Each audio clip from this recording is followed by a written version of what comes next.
So, to start off with some background information, we have the Civil War. Excuse my handwriting. I'm hoping you could see this. It's the Civil War. During the Civil War, it was led by a more agricultural, agrarian, to say the least, agrarian economy.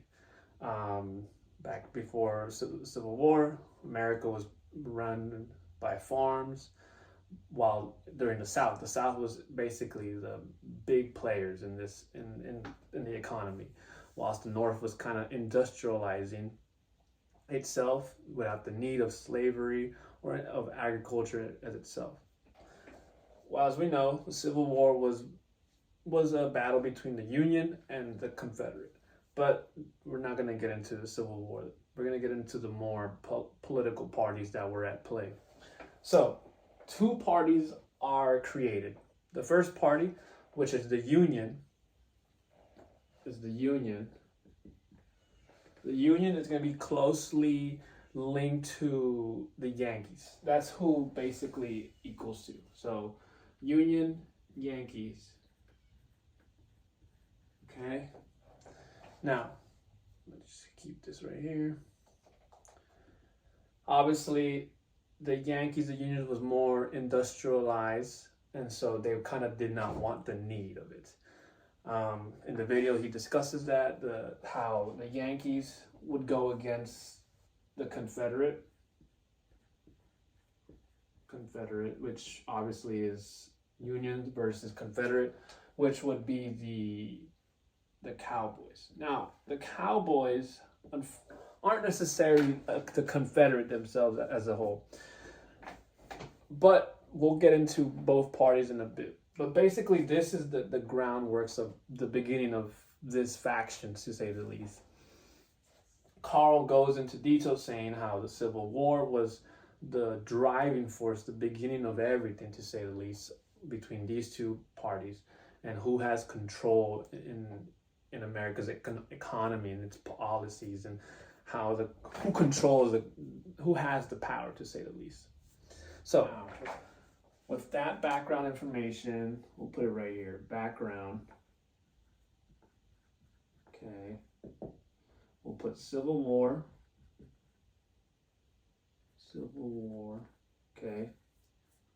Civil War creates two parties, which is the Yankees, which equals Union. And then now we're actually going to go into the Cowboys and where they came from. So the Cowboys aren't necessarily, like I said, the Confederate. He goes on to explain how the Cowboys are kind of the more entrepreneurial capitalists. With after the war, there was a calling to push westward, to expand westward. And so that's where the cowboy term came about, because it was more industrial, oil-driven group of people, of entrepreneurs. So now, as he's discussing the video, we now have a basis of who the Cowboys and Yankees are. Now, obviously, I'm going to explain a little bit more. But with the Cowboys is what I want to get at in the video. He discusses how the Cowboys are more of a direct response to the Civil War. So, the Cowboys, direct response to the Civil War, which is westward expansion. And then it's a specific phrase actually I want to use here, which is the frontier capitalists. So make sure, let me use another color so you can see it. Frontier capitalists. Okay? Which is Cowboys. Okay? Now, let's explain both parties now. The Cowboys are going to be the entrepreneurs, the more tending. So, in the video, he discusses how they're more hardwired, hardline doctrine. Their doctrine is anti-communist compared to the Yankees. Remember that. Communist, because that's going to be very important for later events that I will discuss later. However, the new wealth and power derived from the post-war, such as industries like oil, aerospace, agriculture, and technology, concentrated in the Southern Belt region. Okay, so now we're creating a nice two groups, to say the least. So the Yankees, I don't like this color. Sorry. Okay. So the Cowboys. I want to first go into the Cowboys. Cowboys are more, just to say the least, cowboys in the sense of agriculture, more country based, if to make more sense. So just imagine country, and then main points are agriculture, oil, okay,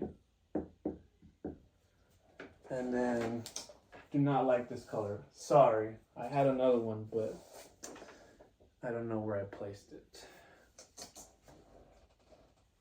Anyways, sorry. So, Cowboys are going to be associated with westward, the more behind in technology, to say the least, the more conservative basis wise. Now, for the Yankees, though,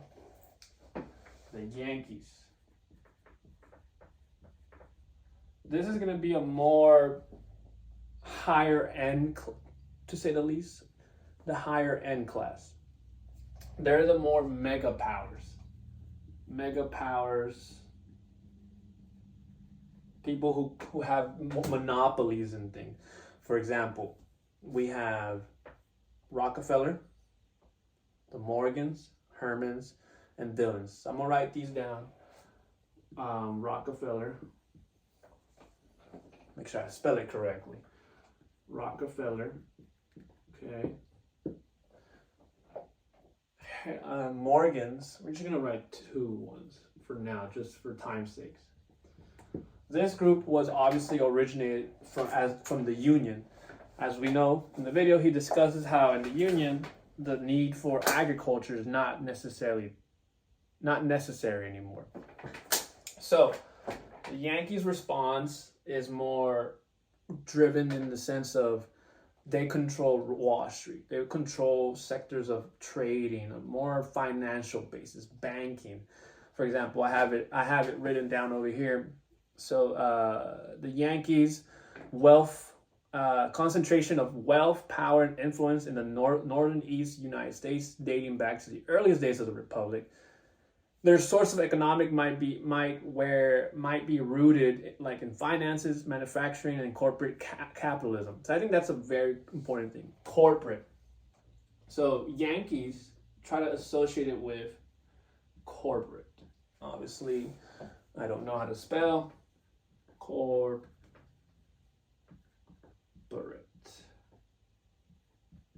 Okay, perfect. So now we're getting a nice basis of who these two parties are, okay? We have a nice timeline here that we can make, okay? Timeline, obviously, we want to start at the Civil War. This is basically where everything starts.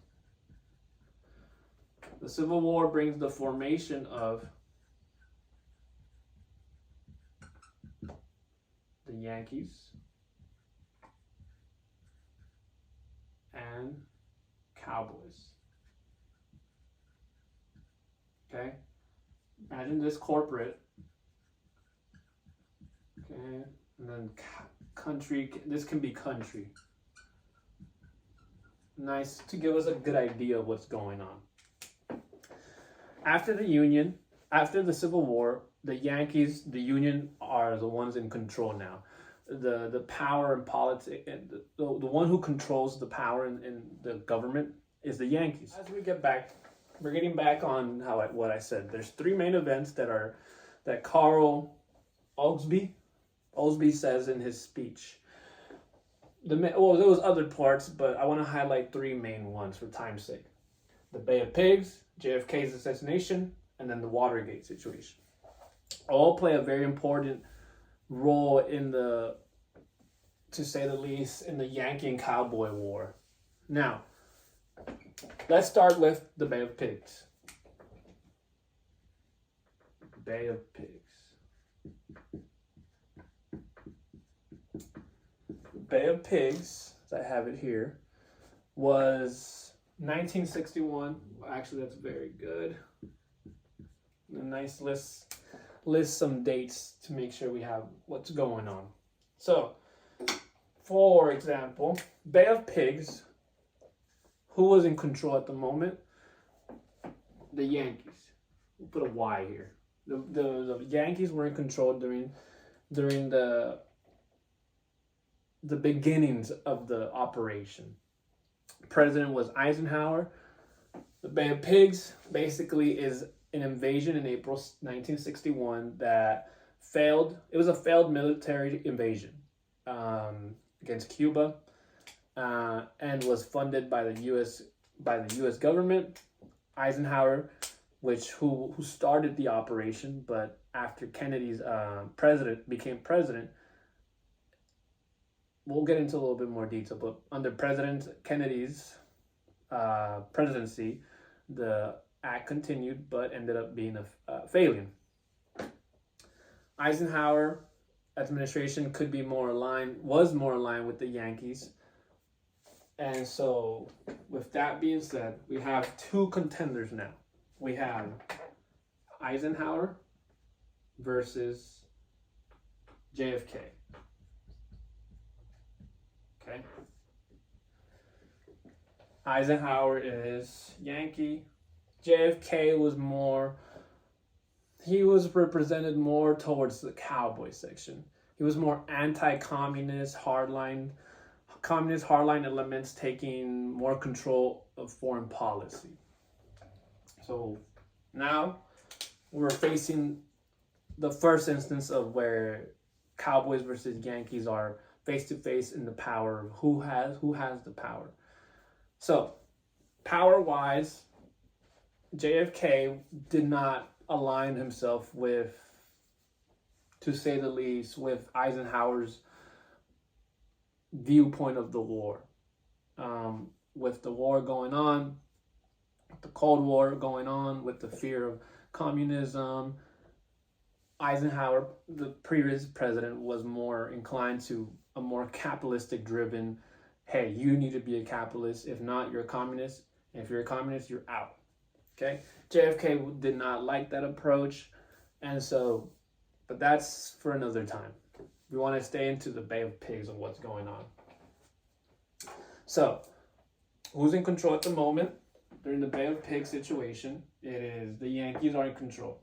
Eisenhower, who set out the groundworks, the blueprint of things, was under a Yankee control, correct? When JFK came into play, now we have a nice shakeup of a cowboy person, a person who has more cowboy-driven,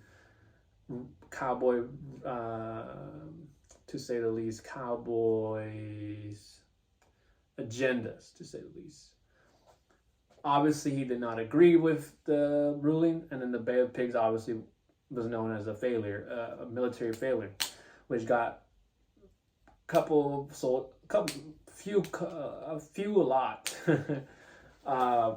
captured.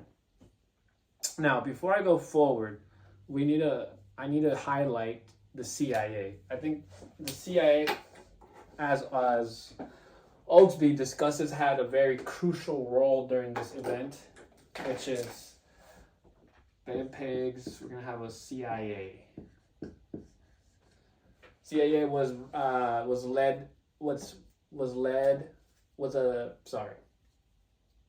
The CIA was driven and ran and controlled and influenced by the Yankees under Eisenhower's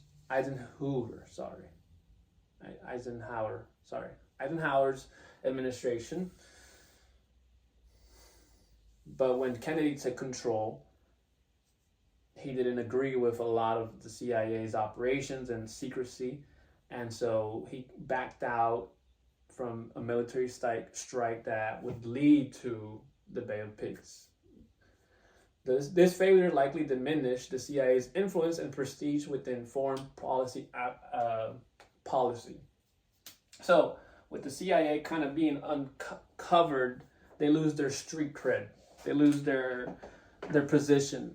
They're kind of seen as like, what are they doing behind the scenes? Because as Oglesby discusses, there's a lot of behind the scenes co-op operations where many aren't aware of. The citizens aren't aware of what's going on. It's behind the scenes. Some are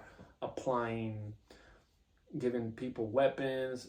The drug war, that's a whole another discussion. I want to stay in topic with this. So, the Bay of Pigs discusses or brings in a sense of a switch in power, or since the Yankees are in control and the Cowboys, in a sense, which influenced by JFK, kind of get the first hands of the shakeup. So, the Yankees take a hit. They take a hit in their status. People are starting to like not trust them. They're starting to lose power in the government.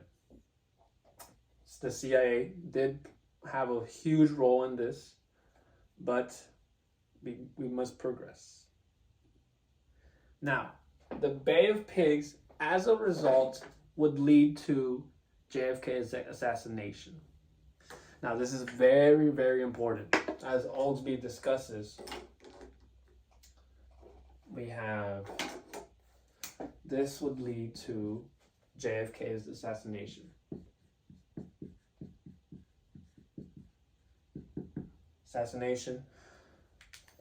Now, let me see if I took a date. I did write a date. Perfect. 1963. Okay, so 2 years later, JFK is assassinated. So, Oglesby discusses on how we need to uncover a truth. Without knowing the truth, we can't be a free nation. We can't kind of be a nation of freedom, to say the least. There's a lot of hypocrisy because behind JFK's ascension, as Oglesby discusses, there's a tape that he says is very evident that the shooter, Oswald, who shot JFK, couldn't be the only one who shot JFK that day. Dallas. He discusses a lot in the video Dallas, which is basically where JFK was assassinated. So, but we want to discuss these. How is the JFK assassination linked to the Yankee and Cowboy War?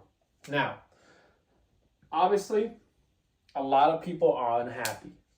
A lot of people who are in control, but the Yankees who are in control are very unhappy with JFK himself. Okay, they do not like how the policies are being taken and how military-wise things are being driven. Obviously, we have the Vietnam War that's raging, and the Vietnam War kind of takes a very huge influence on what events are going on. Now, Kennedy himself is portrayed as more aligned with the Yankee faction in his early presidency, which is why he, in a sense, became president. He, in a sense, obviously at first was aligned with Yankees' motives. But with the failure of the Bay of Pigs and just throughout the war in itself, he, in a sense, kind of changed his mind. He had a different thought of opinions. Now, his assassination would bring the transition of power to the Cowboys. What do I mean by that? JFK being assassinated would bring into oath his vice president, I have it right here, make sure I'm saying it right, Lyndon B. Johnson. Johnson is president. Now, Johnson is Cowboy. He aligns himself with cowboy ideas. So we have, for the first time, a shift in power. With the death of JFK, Lyndon B. Johnson becomes president. The Cowboys now have the power. They're in power. Okay? Two big plays right here. Watergate scandal. 74. Okay? 1974. Okay? Now, basically, it was a spying on the opponent. Nixon's team kind of won. The Republic team wanted to spy on the Democratic National Committee. And so they broke in, planted bugs of mics, and basically secretly recording conversation. The cover-up involved the destruction of evidence, the payment of hush money to burglars, and efforts to obstruct justice. This was a very scandalous moment in American history. But Oglesby, again, wants to put the listener to put the lens on, put your lens, the Yankee and Cowboy lens. Why? Who's behind the scene? Why is this happening? And obviously, Oglesby makes it clear that this is a clear, direct, is a direct attack towards the Cowboys from the Yankee group. The Yankee faction trying to regain control on national political, economic, elite power structures. They're trying to get in control. However, the Yankees became disillusioned with the direction of the Vietnam War, which escalated by the Cowboys, which was escalated by the Cowboys led by Nixon. Now, we want to get into detail on what's going on here, because this is an attempt by the Yankees to have control. The Yankees want to expose Nixon for the Watergate, okay. Exposing them in the Watergate, spying. As a result, Nixon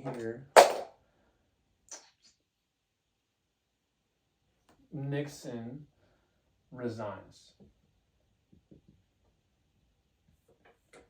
So basically, the Yankees, in a sense, did their job, did what they wanted, successfully did what they wanted to do.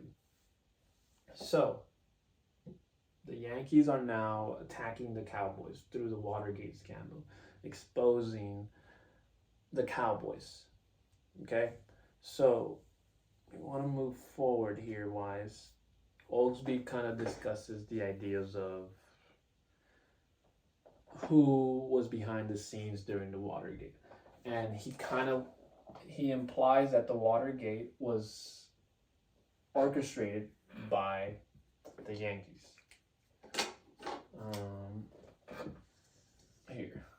So the Watergate, the Yankees are influencers. Okay.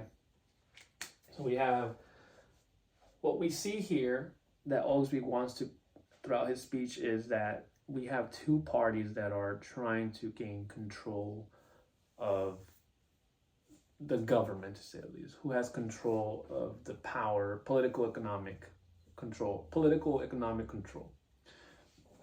We want to start from the beginning from this, and he just says, in the Civil War, we get two groups. We get the Cowboys and the Yankees. Over time, the Yankees are in control throughout most of history until before the Bay of Pigs era, before the Cold War era. The Bay of Pigs era. We have the Yankees were controlled because of, I had it right here, because of Eisenhower. Sorry. Here we go. Sorry. Eisenhower, who is in control at the moment before the Bay of Pigs happened. JFK comes into play. JFK disapproves of the CIA's operation to secretly attack and invade Cuba, which leads to the Bay of Pigs. As a result, they're not happy. The Yankees aren't happy, which I'm not implying that they had a hand in this. Obviously, the official report has been set that Oswald shot him and killed him for being a communist. Oswald being said that he's a communist. Like I said, even Oglesby's response is that there has to be more to it. JFK's assassination leads to Lyndon B. Johnson becoming president. He is influenced by the Cowboy Party. He is a cowboy, to say the least. The Yankees, in response, are not happy with that. With the waging war that's going on, over time, Lyndon B. Johnson resigns. Obviously, efforts from the Yankees to remove him from power. After Lyndon B. Johnson resigns, Nixon becomes president. Nixon himself is also a cowboy. The Yankees are still very upset that they don't have that power control, which leads to the Watergate scandal. Obviously, in hindsight, it's a scandal. It's wrong of Nixon's team and Nixon himself to do. But what Oglesby wants to do is he basically wants the people to see that behind the scenes, behind everything, it's two groups who are, in a sense, influencing everything that's happening. So the Yankees, the Cowboy, have been, in a sense, influencing the Watergate scandal, the JFK assassination, and then the Bay of Pigs. Behind the scenes of these three main events, these two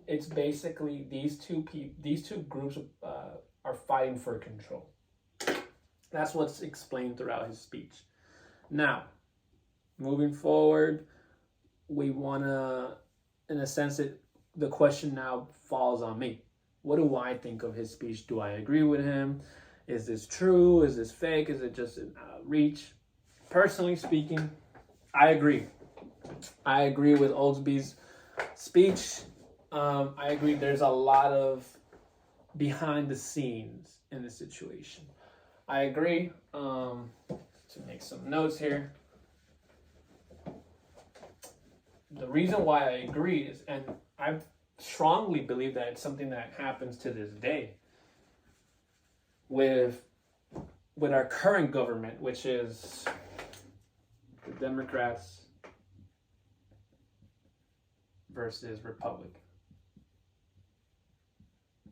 Okay.